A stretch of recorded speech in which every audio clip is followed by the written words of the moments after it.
It's interesting to see people that criticize, video games, because many times there are people that haven't played them and don't understand the context. But also, all the games that you mentioned, including ours, are for a mature audience. One of the reasons Rockstar started making games in the first place is we wanted games geared towards us, not ones with little cute, bouncing animals. We wanted to slash those cute animals in half with a sword and then go spend some time with the lady of the night. But we, if you, there's such a double standard, because if you tell a gritty crime tale that includes, violence and betrayal, and you put it on TV and call it The Sopranos, it wins tons of awards. Yeah, but very by true. the same token, if you have a crime tale of betrayal and so forth and call it Grand Theft Auto, people are up in arms, and it really doesn't make sense.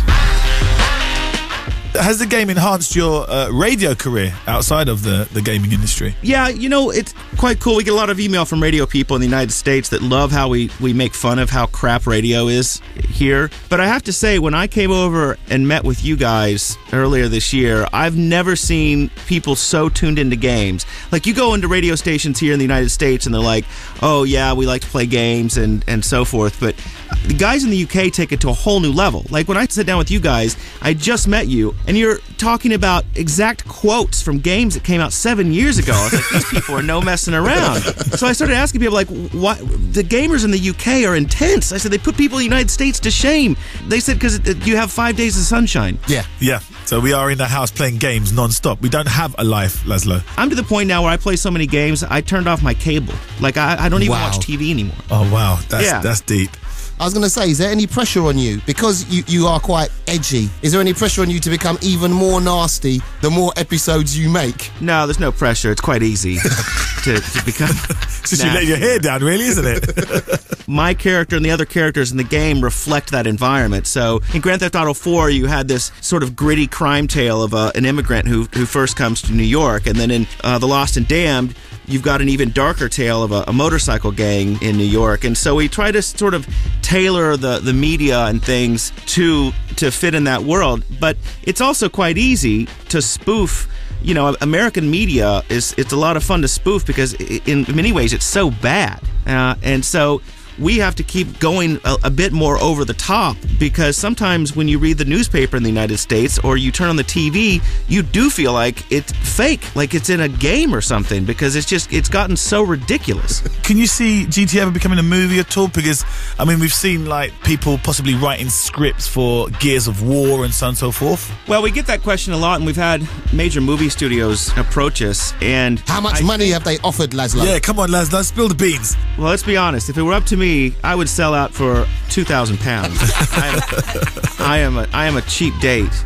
But the thing where Hollywood just doesn't get video games, and I think that entertainment has sort of moved on beyond this 2-hour linear entertainment experience. If you think about the games that you play, you're making your own movie, and you're the star. When you play Grand Theft Auto episodes from Liberty City, you're the star in this motorcycle story, or you're this star in this sort of club scene where your partner's this guy named Gay Tony who's whacked out on drugs, and there's all sorts of flash women around.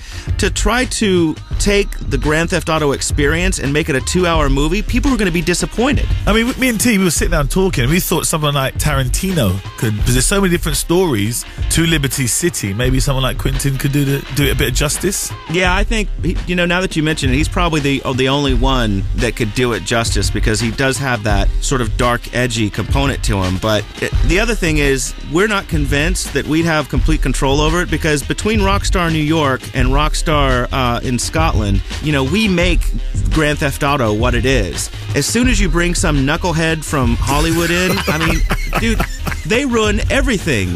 I'm a huge comic book fan, and they have ruined every damn comic book character on the planet. And let's not mention Daredevil then, shall we? Oh, dear. Dude, that Daredevil was rubbish.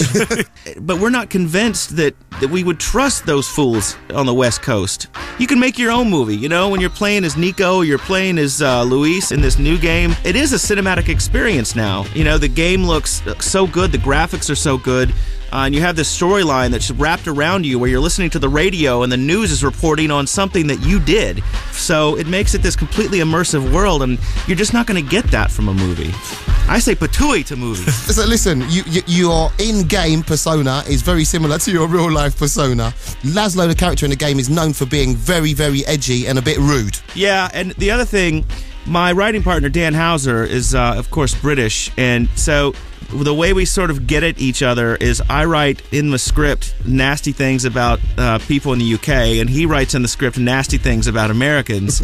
So as we're working on the script together, but also to get back at me, in this episode, my character is walking around, and you're right, it is very close to me. My character is walking around complaining about his ex-wife and how he's balding, and people on the street accuse me of having man breasts. And I don't know if you remember seeing me, but my man breasts are not that large. I thought you would actually look quite good in the game, Lazlow, as maybe a character that could stand out. Well, yeah, they did a caricature in Vice City, which was sort of set in the 80s, so it was this very kind of like, hairband representation of what I... But it's bizarre because I get email from people saying, I never realized you were a real person. I've turned into a cartoon. You know what I mean? It's just this horrible sort of caustic cartoon guy that can't really get women. All right, so I'm going to say thank you for joining us, Lazlow. It's always a pleasure. When you come into the UK, man, when are you going to actually rep in the UK for GTA? The week the game comes out, Episodes from Liberty City comes out October 29th on Xbox. I will be in the UK, and I'm slated to go visit you guys first. Cool. Fantastic. Lazlow, all the best, and we will see you soon. Yeah, man, thanks so much. Peace. Get your game on.